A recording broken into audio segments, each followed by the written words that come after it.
Good day, ladies and gentlemen. My name is Rendani Murovhi.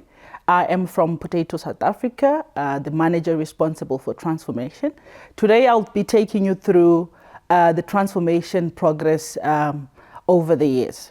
This is the overview of my presentation. It's going to be comprised of the program overview, partnership, transformation projects, and program priority, and lastly, transformation symposium. Under the transformation overview, the potato industry has done a lot of work, impactful work within South Africa with the aid of the statutory levy, which was aimed at empowering farmers and also capacity building for both farmers and graduates all over South Africa. I'll be taking you through the transformation overview.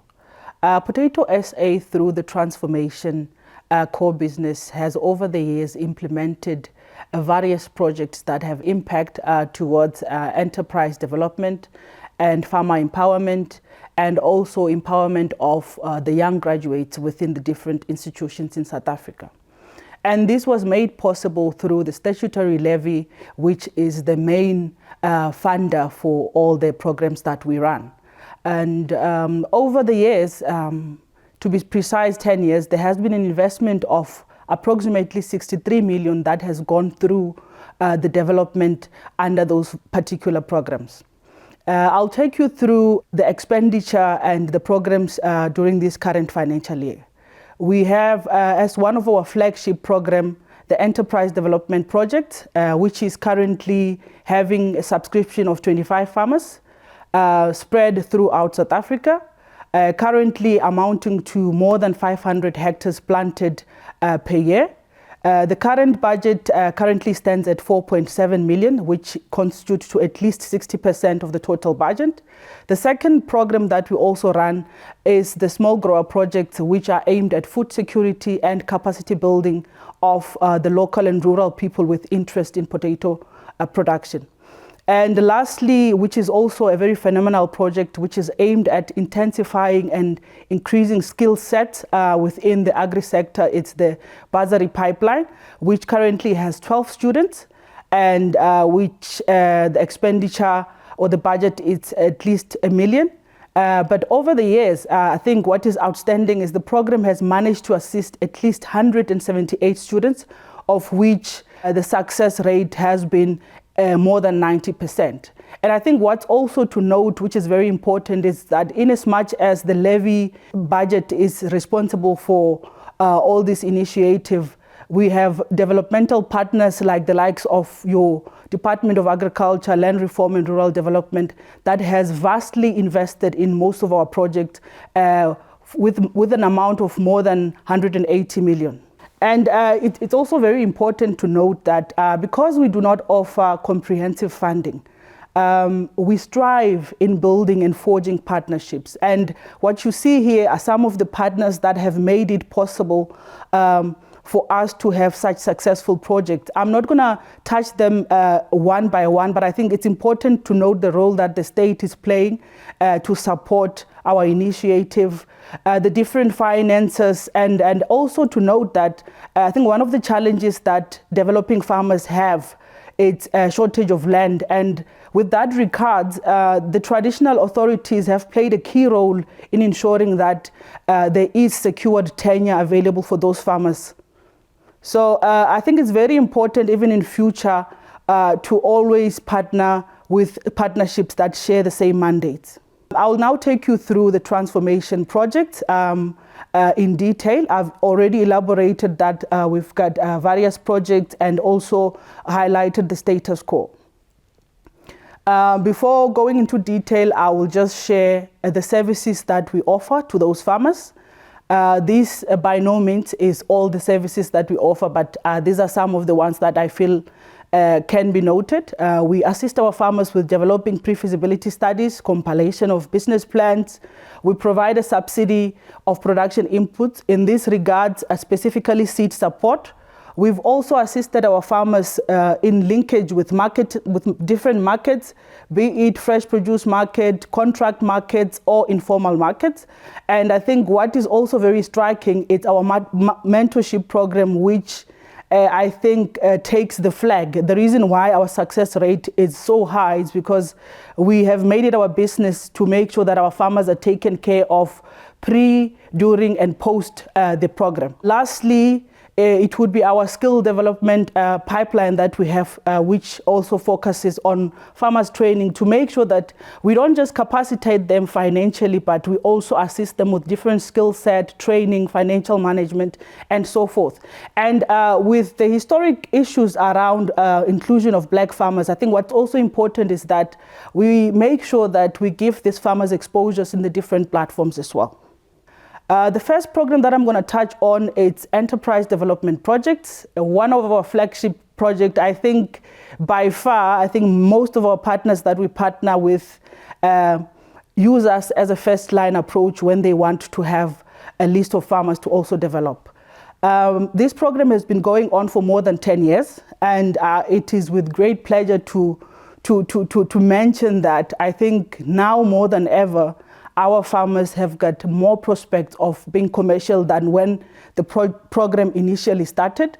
I think the data shows that we've had 57 projects that have been through the enterprise development, and this was done in 7 provinces. And I think what is nice is that we've got a traceable track record where we can go and find at least 10 farmers that are producing between the scale of 20 hectares to 200 hectares, which at least meet our objective of commercialization.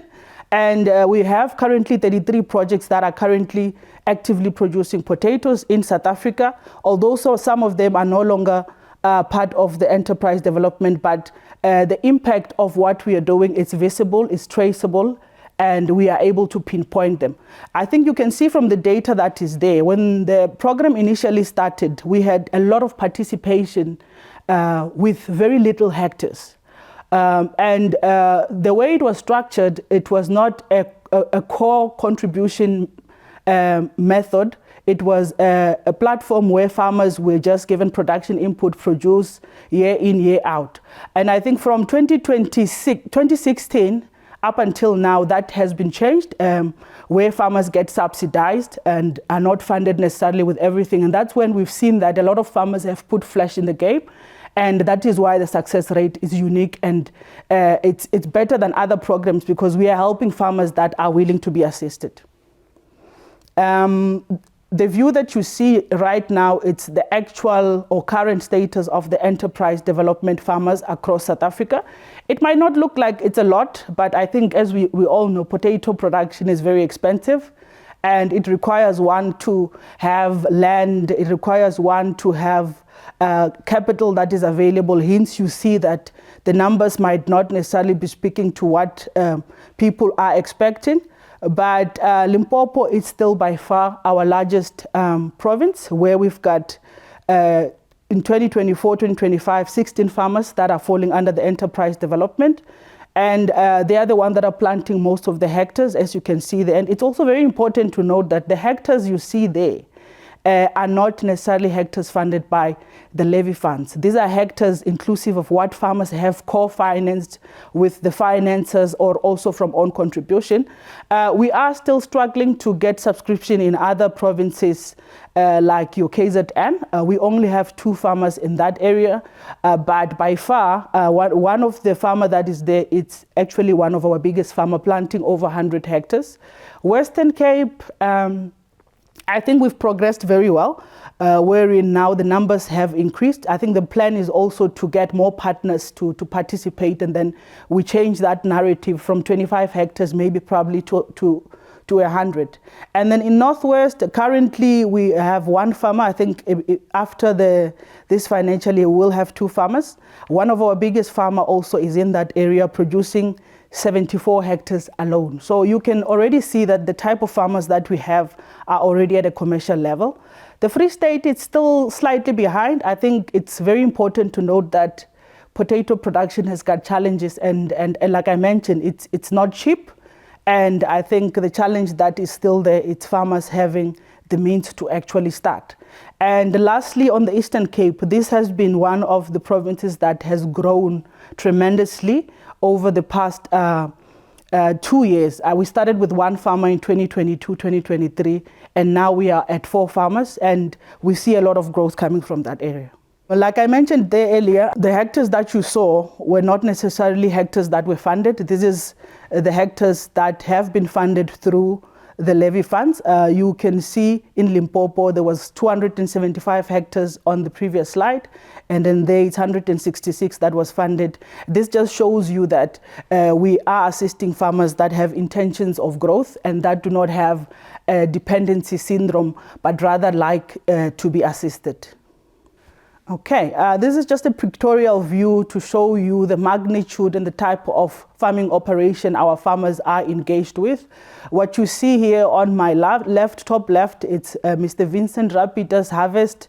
He's one of the Limpopo farmers that planted in 7.5 hectares. And I think it's very important to note that their dynamics are quite different from the ones of the commercial farmers, as most of them do not have infrastructure to wash and sort, transport to the fresh produce market. So hence you see that the packing of potatoes is taking place in the field.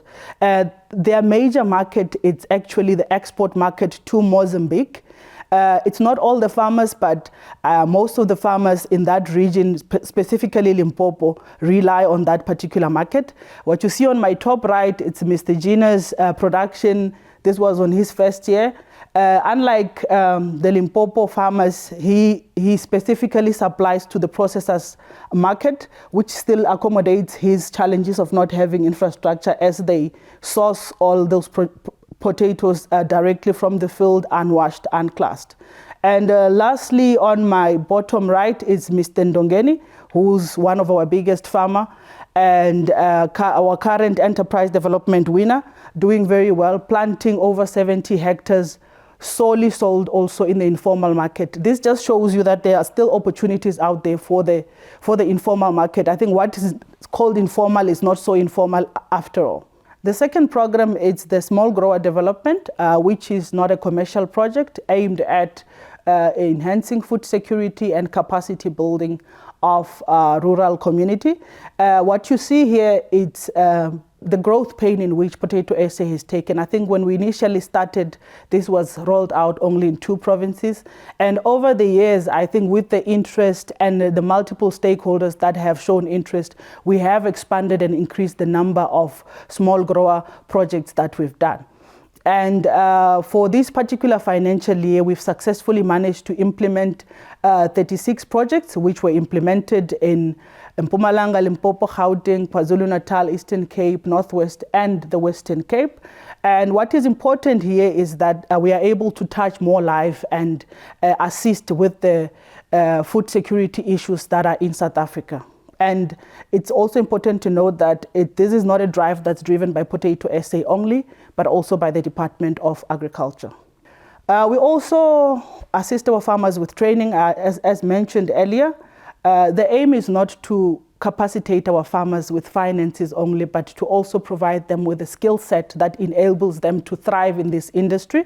And multiple training were done with partnerships from the stakeholders in Limpopo and Eastern Cape.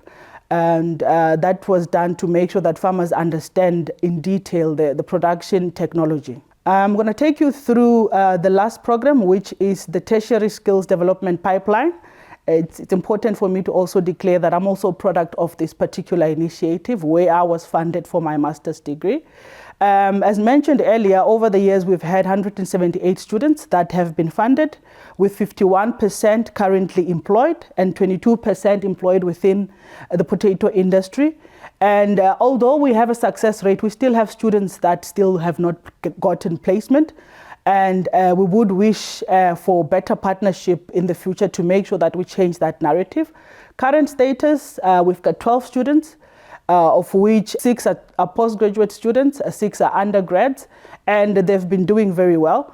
And I think it's also important to note the success that we've achieved with some of the partners like PSP and Procon, who have successfully provided our students with not only employment and placement.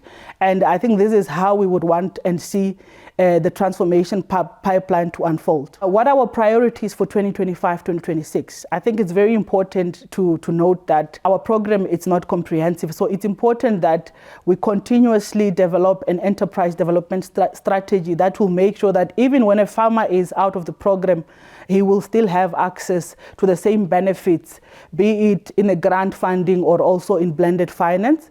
We're still thriving to expand our internship and workplace through stronger industry partnerships. Like I mentioned, we still have learners that formed part of the bursary pipeline that are not employed. So our aim is to actually strengthen those partnerships and also to unlock more funding through public and private sector relationship.